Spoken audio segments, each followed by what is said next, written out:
Greetings, this is July 12th, about 9 p.m. It'll take about an hour and a half for it to process and then be available on YouTube. We're looking at the Flat Hills area. One of our viewers, Paul, was out in the area. He said the wind is subdued, not a lot of activity there, and when we look on infrared we can see the fire perimeter on the MODIS and the VWIR system. We are about 15 kilometers west of Highway 97, west of 83 Mile Lake, and about the same latitude as Green Lake. If we roll into more recent data with all 4 satellite systems indicated, I'm not seeing a lot of expansion in the perimeter, just some more density within the perimeter. There is some possibility of expansion to the south with the winds coming from the north at 8 kilometers an hour. However, the winds are typically more prevalent from the west, blowing more towards Highway 97. They are easing off in the evening, and hopefully that gives wildfire crews an advantage. Gusts are staying around 20 kilometers an hour, and if we look to Friday, there could be potential wind gusts about 30 kilometers an hour coming from the southwest. So if you're northeast of this position, you want to consider what your access routes are and what's the vegetation and terrain between you and the fire line.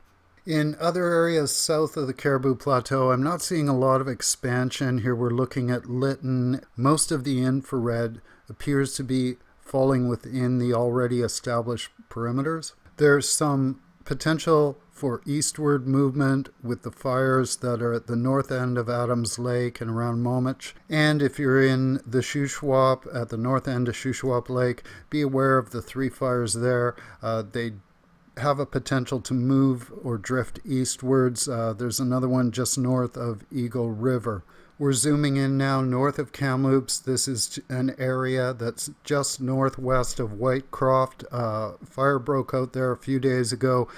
It was moving on the right-hand side up the hillside towards Sun Peaks, but I'm not seeing any infrared there now. That's a good sign. Most of the concentration of infrared is on the left-hand side of the valley, on the west side, and I'm not seeing any encroachment towards the community nor towards the road, Heffley Lewis Creek Road. So wildfire crews were able to jump on that. And if you're in any of these regions, please go to the links below to the BC Wildfire page, get updates, check out their map, and they will have evacuation alerts and orders, and you can see it and find out what they're doing in each of these fire zones. They give a rundown of what activity is being conducted. We're looking at screens from NASA's FIRMS, that's the Fire Information for Resource Management System. The links are below, and this is the area around Okanagan Falls. There's a fire on the southeastern side of Succour Lake, but it's moved up the valley a bit. I'm not seeing the same encroachment towards Okanagan Falls that we were seeing yesterday. That's probably the western breezes are probably helpful in this case, though it is pushing into a fairly dense forested block, and that's moving up to the Okanagan Plateau. So if you're there, be very aware of your access routes. If we take away all the satellite systems except for the recent VWIRS, we can see a lot of diagonal controlled pattern signatures there. That may be fire crews in the area doing controlled ignitions to cut down on the fuel. Also, remember that these infrared indications only detect heat or fire somewhere within that square. It does not mean that the entire square is on fire.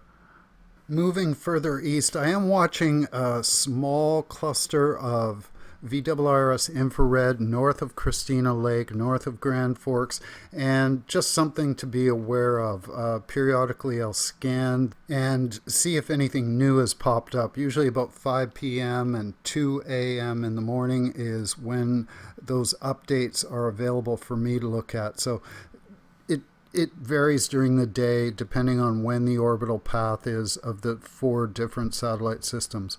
And one of the areas that we talked about yesterday, the Bombi Pass, that's 22 kilometers southeast of Castlegar, not showing any infrared there today.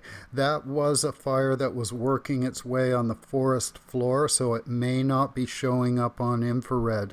That's where you need the vital on-the-ground reports through BC Wildfire, and you can also check other resources like DRIVEBC and use their webcams to see if there's smoke and get an idea of what the visual is. Ground truthing is very important. That's why I thank viewers like Paul who go out there, see it with their own eyes, and then let us know what happens. We're still looking around the Castlegar area. We've zoomed in, and I can see that there are still significant clusters to the west of Kootenay Lake, and then north of Nelson, north of the West Arm, we see a fairly large cluster to the west of Kootenay Glacier Provincial Park, another one west of that, and then up on the eastern side of the Columbia River, we can see a group there. So be aware if you're out in the woods that some of these may smolder and they can flash up if the conditions dry out and the wind picks up. Looking north of Golden to the left of center of the screen, we're seeing a couple of clusters there up the Columbia River. And then heading way over to the west side to the central part of the province, we're looking at the Nechako Reservoir. I'm seeing some eastward drift. That's just to the left of center on the screen. And then over at Chief Lewis, there's a fire that's been drifting eastward. There's also another cluster that's shown up north of Nasco, as well as the one that's at the Cluscoil Provincial Park. So generally in this whole region, there's lots of little spot fires popping up, lots of little hot spots that are being detected from Tweedsmuir all the way towards Prince George. And northeast of Prince George up to Omanika and Chase Provincial Park.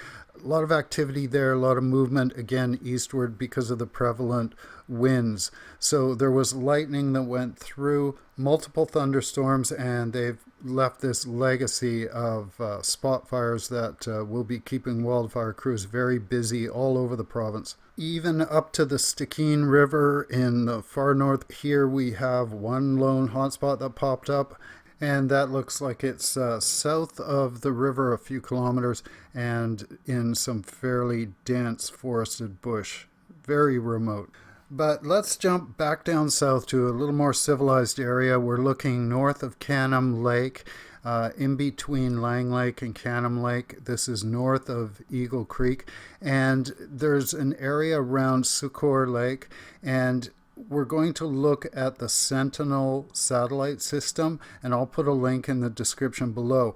The Sentinel 2 allows us to see some fairly detailed burn areas. So we're looking to the west and northwest of Succour Lake, looking at some of these burn impressions that have just occurred over the last couple weeks. We're able to see how the fire spread and how it moved. We can see these tentacles that stretch out following the fuel source and depending on which way the wind was blowing. If we pull out, we can see 3 or 4 major burn areas between Succour Lake and Lang Lake, and these were the 3 areas popping up on infrared.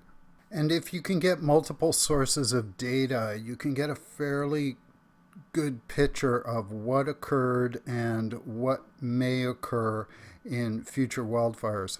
This is a view of the area around Lytton, both north and south of the Thompson River and east of the Fraser River, some of the burn patterns that moved east of Lytton. And again, I'll put the link below, check in the description, and you can do more detailed analysis. This is the fire around Sparks Lake going north up the Deadman Vidette River Road. And there are multiple filters where you can change out different colors in order to get as much detail as you can. We're not looking at red terrain. We're looking at a change in the filtration to highlight where the burn area is north of Kamloops Lake. I prefer the Sentinel 2 selection because it gives fairly good detail. When you go to the site, first of all, go to the Discover tab, choose which satellite system that you prefer. Then scroll down and hit the search button. Then go to the Visualize tab and select from the different satellite filters. You can select from True Color or SWIR, which shows more of the vegetation, and you can also change the dates. Just remember, you have to be within a certain altitude in order to see the visualizations. It also takes a fair bit of time to load. When it opens, you'll be in a position somewhere around Italy and Europe, so you'll have to scroll over to the location of your choice, and it does take a few seconds or up to a minute to load each screen. So if you're patient, it can be a vital resource. Hopefully this puts a few more tools in your toolbox for wildfire planning. Thank you very much for watching, and look out for each other. And thank you to our viewers for giving on-the-ground updates, what's happening around the province. Be safe and keep your nose to the breeze.